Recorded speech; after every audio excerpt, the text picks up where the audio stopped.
Mpenzi msikilizaji wa Sahibu TV1, tunakusalimu leo tarehe 28 mwezi Julai mwaka wa 2026.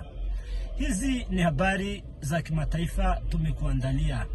Turkey asema Israeli imefanya uhalifu wa kivita nchini Lebanon.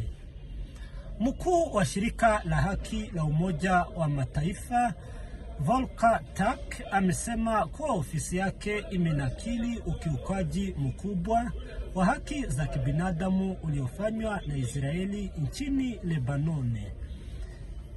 Turk amesema baadhi ya ukiukaji huo huenda ukawa uhalifu wa kivita.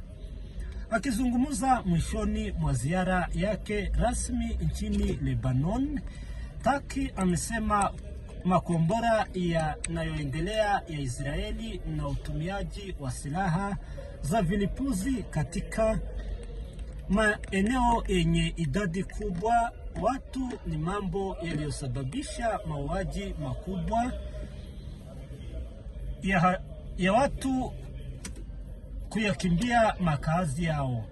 Mkuu huyo wa shirika la haki la Umoja wa Mataifa pia amesema kuwa maroketi yaliyorushwa na wanamgambo wa Hezbollah katika maeneo ya makazi ya watu wengi nchini Israeli yaliwaua raia na kuharibu miundombinu.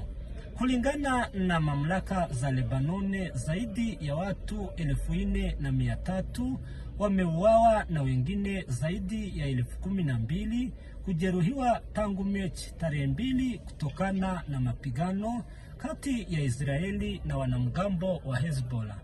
Kati ya hao waliofariki 135 ni wahudumu wa afya na ni waandishi wa habari. Mpenzi msikilizaji, tunaendelea kukuletea taarifa zifuatazo. Netanyahu na Zelensky ziarani nchini Marekani.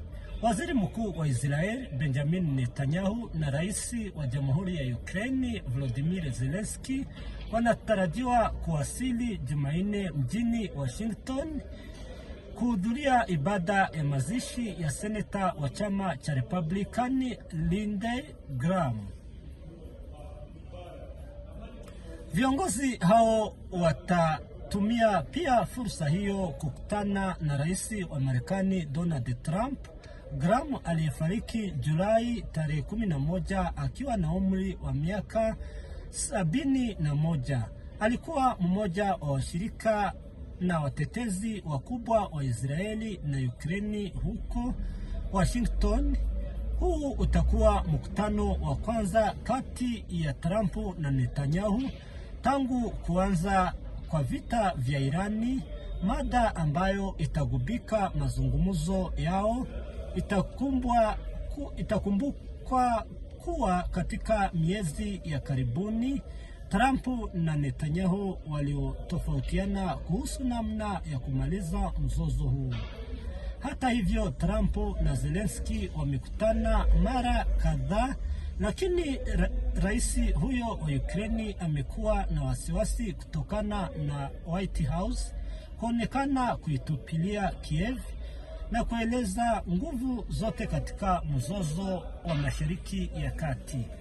Mpenzi msikilizaji wa Sahibu TV1, ni hayo tu tulikuwa tumekuandalia kwa sasa, lakini tunakuomba kama wewe ni mara yako ya kwanza kufika katika channel yetu ya YouTube Sahibu TV1, tunakuomba kufanya subscribe, share, pia comment ili uweze kupokea matangazo yetu.